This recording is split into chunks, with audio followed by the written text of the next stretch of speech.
Ladies and gentlemen, thank you for coming to the next Comic Book Club. And here are your hosts, LePage, Justin Tyler, and Alex Zalben.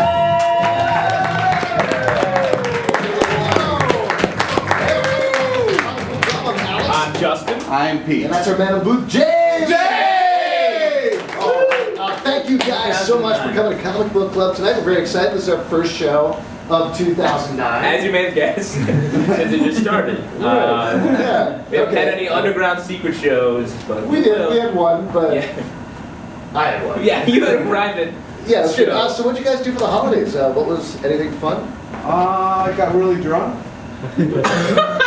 Comic book related? Anything? Comic related. No. You read comics once you were drunk. Yeah. I met a red version of myself. Huge douchebag. Huge jerk. That's surprising. Yeah. But he can take anybody. Yeah, it's true. Cool. I celebrated Hanukkah. Oh, how'd that go? It was with Kitty Pryde.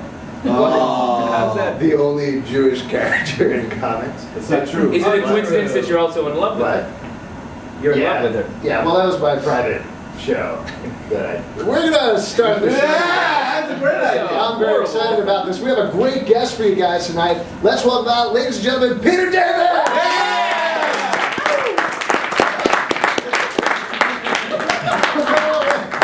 Oh, really good, Ron. You can go to, no, that's for my picture. Click cancel. Click cancel. Go to show in the menu. Yeah, show. We actually brought the show. Speak to me, mortals! Yay! And I, hopefully from on high in my church, will listen to you and perhaps answer your questions and honor you with my presence. All right, well, thank you for coming. I didn't say you being here. We brought this couch, but that's cool. I shall accept this offering. Jump! Oh! I had no idea how it worked. Wow. I was scared. Oh, man. And then Peter David died. Sorry about that, guys. My parents never loved me. Thank you so much for coming back to the show. We're very excited to have you here. So what's been going on with you? What are you... Well, Jay. Yeah, you're a real Jay Leno. What? Let's talk about some of your titles, I guess. Besides gymnastics, what have you been doing? Well, let's see. Currently, I'm writing X Factor, which, we got some really nifty stuff coming up. Yeah. I do Fallen Angel for IDW. Sir Apropos of Nothing is a 5-issue limited series that's based upon a fantasy series of mine, although the comic book series itself is completely original stories. I write She-Hulk for the moment. I guess actually I wrote She-Hulk. That's been canceled. I'm keeping myself amused. Well, please elaborate. Also, I'm doing some issues of Wolverine First Class, which I gotta say I'm just having a blast with. I mean, it's such an entertaining thing to write. It's set in its own little kind of continuity bubble, and I get to play with characters who I haven't done in a while or ever. I did a two-parter with Daredevil and Elektra, and I just finished writing one with Thor, which is a lot of fun, just doing all the classic these and thous and all that kind of stuff. Hey, Wolverine, so really can't go wrong. Let me ask you a question actually about Wolverine. How do you find a new story to tell about Wolverine as well? I think that, well, in terms of Wolverine First Class, the nice thing about it is that you're not really telling stories about Wolverine per se. You're telling stories about specific things that are of concern to younger readers, since Wolverine First Class is an all-age story. For instance, the story that I just finished with Wolverine and with Thor is really more about, Kitty trying to impress various, of these various girls that she knows. Yeah, Kitty Pryde, right? Kitty Pryde, yeah. Why would you think? No, Kitty. You need a couple moments in the back. Later. And what makes Wolverine such an effective character is his versatility. There's any number of... He's just like Meryl Streep. Yeah, he's got all the accents. Yeah, he can Really do it all. fantastic. You know, it's his versatility. There's all kinds of situations that you can put him in, and there's so many shadings to him that really, if you can't come up with stories, effective stories of Wolverine, you're really doing something wrong. Cool. I'm sorry. Take that. I tried. I tried to write some stories. Well, that's not the character's fault now, is it? I played it up. To be honest, he fought your dialogue pretty hard. Yeah. He's the best there is at what he writes. Let's talk about X Factor briefly. Okay. There was a story put up on Newsarama today. Yes, sir. No, I think it was yesterday. Yesterday. Which basically you said, sorry, I'm not going to tell you anything about X Factor because I can't. Yeah, That's basically.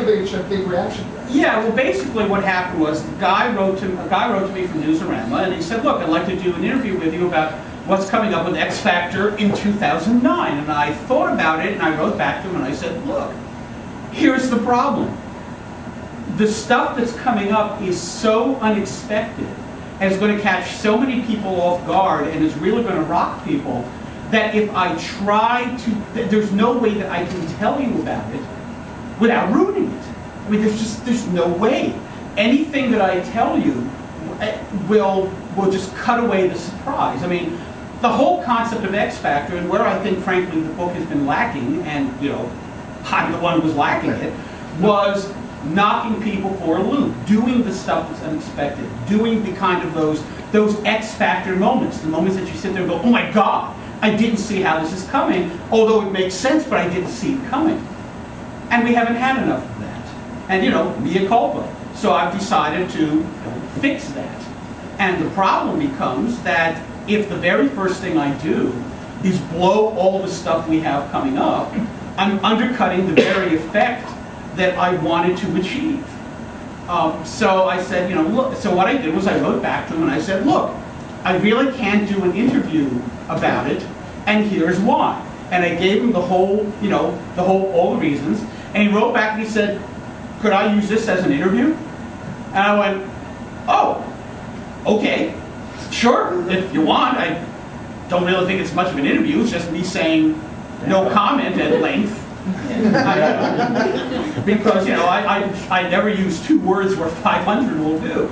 And he said, okay, and he ran it, much to my surprise, and it caused all kinds of dispute among fans who seem to be split into 3 camps. Those who think I'm a total dick. I wouldn't call them fans. To be fair. Those who totally agree with me, and those who say, I don't agree with him, but I see his point.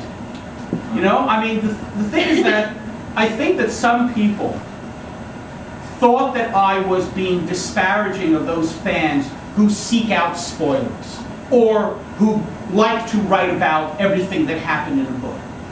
I wasn't. You know, I wasn't intending to be disparaging of them.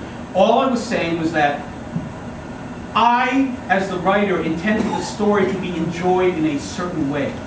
And to my mind, the story cannot be enjoyed the way that I meant for it to be if you blow the key points for people. Yeah. The comparison that I used was, there was a play many years ago called Sleuth. And it said right in the program book, the authors of this play ask you, please do not tell anyone who has not seen Sleuth the details, the plot twist. Do not ruin it for other people, because we want it to be enjoyed the way that we intended it to be. And I swear, people who read that kind of went, okay, you know, and believe me, I tried. Because I ran into people who had seen it, they wouldn't tell me squat. Wow. It's a different generation then. You wouldn't think so. I mean, I was part of that generation, you know, I'm still here. Do you know what happens? Yeah, I saw the movie. I read the Wikipedia. I did that for Theatrical show. Yeah, really, but that may or may not happen in Sleuth.